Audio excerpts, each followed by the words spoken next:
اسلام کیا ہے؟ ایک عورت نے اللہ کے ڈر سے 40 سال تک منہ سے قرآن شریف کے علاوہ کوئی اور لفظ نہیں نکالا۔ جلیل القدر تابعی اور فقیہ امت حضرت عبداللہ بن مبارک رحمۃ اللہ علیہ کے ساتھ حج کے سفر پر یہ واقعہ پیش آیا۔ چونکہ بیان کرنے والے عبداللہ بن مبارک ہیں، اس لیے اس میں بناوٹ کا شبہ بھی نہیں ہو سکتا، کیونکہ آپ رحمۃ اللہ علیہ امت مسلمہ کے امام اور پائے کے محدث ہیں۔ آپ سے سینکڑوں احادیث مروی ہیں۔ دوستوں، واقعی کی تفصیل میں جانے سے پہلے مناسب ہے کہ حضرت عبداللہ ابن مبارک رحمۃ اللہ علیہ جیسی شخصیت کا مختصر تعارف بیان کر دیا جائے۔ آپ کی پیدائش 736 عیسوی میں اور وفات 797 عیسوی میں ہوئی۔ اپنے تئیں ذمہ داری کے احساس کا یہ عالم تھا کہ ایک بار ملک شام کے سفر میں لکھنے کے لیے کسی سے قلم لیا، لیکن سفر سے واپسی پر قلم اس کے مالک کو واپس کرنا بھول گئے۔ جب اپنے مقام مرو پہنچے، جو شام سے سینکڑوں میل دور کئی دنوں کے سفر کے فاصلے پر تھا، تو قلم پر نظر پڑی۔ اس زمانے میں سفر کے لیے اونٹ اور گھوڑے ہی میسر تھے، لیکن مشقت کی پرواہ کیے بغیر مرو سے واپس شام لوٹے اور قلم اس کے مالک کے حوالے کرنے کے بعد دوبارہ مرو آئے۔ یہی ایک واقعہ آپ کی شخصیت پر روشنی ڈالنے کے لیے کافی ہے، جبکہ ایسے لاتعداد واقعات آپ کی ذات سے وابستہ ہیں۔ اخلاقی تاریخ میں پیش آنے والا یہ بھی ایک غیر معمولی واقعہ تھا۔ اور ایک بار آپ رقہ آئے، پورا شہر آپ کو دیکھنے کے لیے ٹوٹ پڑا۔ اتفاق سے خلیفہ ہارون رشید اپنے لاہو لشکر کے ساتھ وہاں موجود تھا۔ محل سے اس کی بیوی وغیرہ یہ تماشا دیکھ رہی تھی کہ کون آیا ہے۔ اس نے پوچھا کہ یہ ہجوم کیسا ہے؟ لوگوں نے خلیفہ کو بتایا کہ خراسان کے عالم عبداللہ بن مبارک آئے ہوئے ہیں، یہ لوگ انہی کو دیکھنے کے لیے پاگل ہو رہے ہیں۔ اس نے بے ساختہ کہا کہ حقیقت میں خلیفہ کہلانے لائق تو یہ ہیں، ہارون رشید نہیں۔ ابن معین جو مشہور حافظ حدیث ہیں، فرماتے ہیں کہ ابن مبارک رحمۃ اللہ علیہ کی روایتوں کی تعداد 20 سے 21 ہزار کے درمیان ہے۔ ایسے ہی شخص کی شان ہے کہ اسے اس بڑھیا جیسا مسافر ملے۔ ابن مبارک رحمۃ اللہ علیہ فرماتے ہیں کہ میں حج بیت اللہ کے لیے نکلا تو راستے میں ایک بڑھیا کو دیکھا، شاید وہ اپنے قافلے سے بچھڑ گئی تھی۔ میں نے اس سے کہا السلام علیکم ورحمۃ اللہ۔ اس نے کہا سلام قولا من رب الرحیم، مہربان پروردگار کی طرف سے سلام۔ میں نے کہا اللہ تجھ پر رحم کرے، تو یہاں کیا کر رہی ہے؟ اس نے کہا من یضلل اللہ فلا ہادی لہ، جس کو اللہ راستہ بلا دے اسے کوئی راہ نہیں دکھا سکتا۔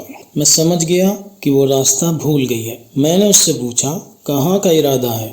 اس نے کہا سبحان الذی اسری بعبدہ لیلا من المسجد الحرام الی المسجد الاقصی، پاک ہے وہ اللہ کی ذات جو راتوں رات اپنے بندے کو مسجد حرام سے مسجد اقصی لے گیا۔ میں سمجھ گیا کہ یہ حج کر چکی ہے اور اب مسجد اقصی جانا چاہتی ہے۔ میں نے اس سے پوچھا تو یہاں کب سے ہے؟ اس نے کہا 3 لیال سویہ، 3 راتوں سے۔ پھر میں نے پوچھا تیرے پاس کھانے کی کوئی چیز نہیں ہے تو کیا کھاتی ہے؟ اس نے کہا وَيُطْعِمُنِي وَيَسْقِينِ، وہی مجھے کھلاتا اور پلاتا ہے، یعنی اللہ۔ پھر میں نے پوچھا تو وضو کس سے کرتی؟ کہنے لگی فَلَمْ تَجِدُوا مَاءً فَتَيَمَّمُوا صَعِيدًا طَيِّبًا، تم جب پانی نہ پاؤ تو پاک مٹی سے تیمم کر لیا کرو۔ میں نے اس سے کہا میرے پاس کھانا ہے، کیا تم کھاؤ گی؟ اس نے کہا اتم الصیام الی اللیل، پورا کرو روزے کو رات تک، یعنی وہ روزہ ہے۔ میں نے کہا یہ رمضان کا مہینہ نہیں ہے۔ تو اس نے کہا من تطوع خیرا فإن اللہ شاکر علیم، جو اپنی خوشی سے نیکی کر لے یعنی روزہ رکھ لے تو اللہ تعالیٰ اس کا قدردان اور خوب جاننے والا ہے۔ میں نے اسے بتایا سفر میں روزہ چھوڑ دینے کی اجازت ہے۔ تو اس نے کہا ان تصوموا خیر لکم ان کنتم تعلمون، تمہارے حق میں بہتر ہے روزے رکھنا اگر تم جانتے ہو۔ میں نے اس سے پوچھا تو اس طرح بات کیوں نہیں کرتی جس طرح میں بات کر رہا ہوں؟ اس نے کہا ما یلفظ من قول الا لدیہ رقیب عتید، یعنی منہ سے نہیں نکلنے پاتا کوئی لفظ مگر اس کے پاس طاق رکھنے والا تیار موجود رہتا ہے۔ میں نے پوچھا تو کن میں سے ہے؟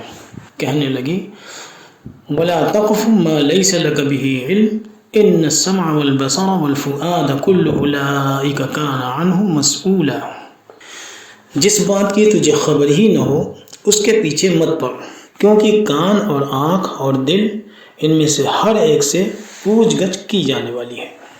میں نے کہا مجھ سے غلطی ہو گئی، معاف کر دے۔ کہنے لگی لا تثریب علیکم اليوم یغفر اللہ لکم، آج تم پر کوئی ملامت نہیں، اللہ تعالیٰ تمہاری مغفرت فرمائے۔ میں نے اس سے کہا کیا تو اس پر راضی ہے کہ میں اس اونٹ پر تجھے بیٹھا دوں اور تو قافلے کو پکڑ لے اپنے؟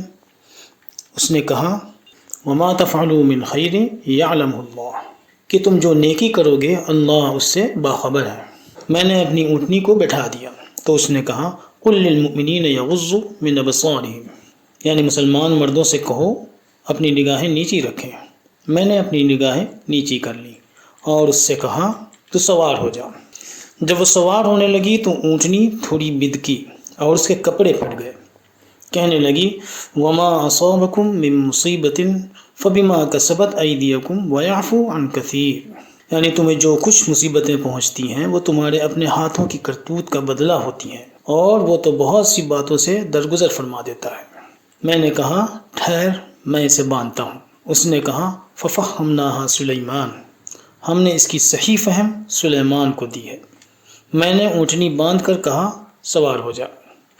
اس نے سوار ہونے کے بعد کہا سبحان الذی سخر لنا ھذا وما كنا له مقرنین وإنا إلی ربنا لمنقلبون، یعنی پاک ہے وہ ذات جس نے اسے ہمارے بس میں کر دیا، حالانکہ ہمیں اسے قابو کرنے کی طاقت نہ تھی، اور یقیناً ہم اپنے رب کی طرف لوٹ کر جانے والے ہیں۔ پھر میں نے اونٹ کی لگام پکڑ لی اور تیز تیز چلتے ہوئے زور زور سے بولنے لگا۔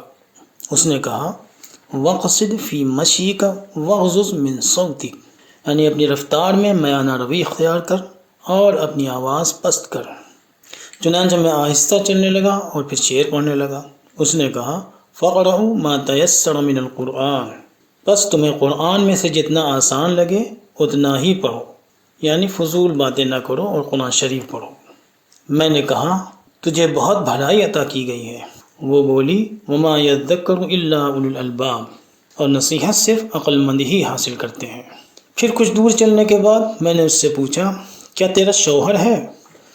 اس نے جواب دیا یا ایھا الذین آمنوا لا تسألوا عن اشیاء ان تبد لکم تسؤکم، اے ایمان والو ایسی باتیں مت پوچھو کہ اگر تم پر ظاہر کر دی جائیں تو تمہیں ناگوار ہو۔ یہ سن کر میں خاموش ہو گیا، یہاں تک کہ اس کے قافلے کو پا لیا۔ قافلے میں پہنچ کر میں نے اس سے پوچھا یہاں تیرا کون ہے؟ اس نے کہا المال والبنون زینت الحیات الدنیا، یعنی مال اور اولاد تو دنیا کی زینت ہے۔ میں سمجھ گیا کہ قافلے میں اس کے لڑکے ہیں۔ میں نے پوچھا حج میں ان کا کیا حال ہے؟ وہ بولی وعلامات وبالنجم هم یہتدون، اور بھی بہت سی نشانیاں مقرر فرمائیں اور ستاروں سے بھی لوگ راہ حاصل کرتے ہیں۔ اس سے میں یہ سمجھا کہ قافلے میں اس کے رہنما بھی ہیں۔ میں اس کے ساتھ والے خیموں اور مکانات کی طرف آیا اور کہا یہ تمہارے خیمے اور مکانات ہیں، یہاں تمہارا کون ہے؟ اس نے کہا واتخذ اللہ ابراہیم خلیلا وکلم اللہ موسیٰ تکلیما یا یحییٰ خذ الکتاب بقوہ، اور ابراہیم علیہ السلام کو اللہ تعالیٰ نے دوست بنا لیا ہے اور اللہ تعالیٰ نے موسیٰ علیہ السلام سے صاف بات کی ہے، اے یحییٰ میری کتاب کو مضبوطی سے تھام لے۔ اس کی اس بات سے میں سمجھ گیا کہ ابراہیم، موسیٰ اور یحییٰ اس کے بیٹے ہیں۔ میں نے تینوں کو آواز دی تو وہ سامنے آ گئے۔ تینوں ایسے تھے جیسے چاند کے ٹکڑے۔ ہم سب ساتھ بیٹھ گئے۔ تب عورت نے کہا فَابْعَثُوا أَحَدَكُمْ بِوَرِقِكُمْ هَٰذِهِ إِلَى الْمَدِينَةِ فَلْيَنظُرْ أَيُّهَا أَزْكَىٰ طَعَامًا فَلْيَأْتِكُمْ بِرِزْقٍ مِّنْهُ، یعنی تم اپنے میں سے کسی کو اپنی یہ چاندی دے کر شہر بھیجو، وہ خوب دیکھ بھال لے کہ شہر کا کون سا کھانا پاکیزہ ہے، مطلب یہ کہ ان کے یعنی عبداللہ بن مبارک کے لیے کھانا لاؤ۔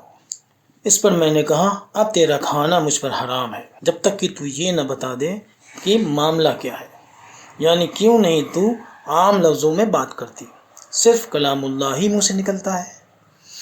میری بات سن کر اس کے لڑکوں نے کہا یہ ہماری والدہ ہے، ان کو 40 سال ہو گئے، انہوں نے قرآن کے سوا کوئی لفظ منہ سے نہیں نکالا، محض اس خوف سے کہ کوئی لغزش ہو گئی تو رحمان ناراض ہو جائے گا۔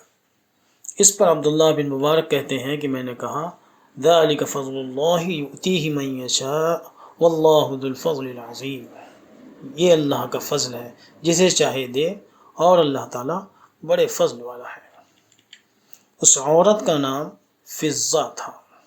وہ سجدوں کے شوقین غازی کہاں ہے، زمیں پوچھتی ہے نمازی کہاں ہے، زمیں پوچھتی ہے نمازی کہاں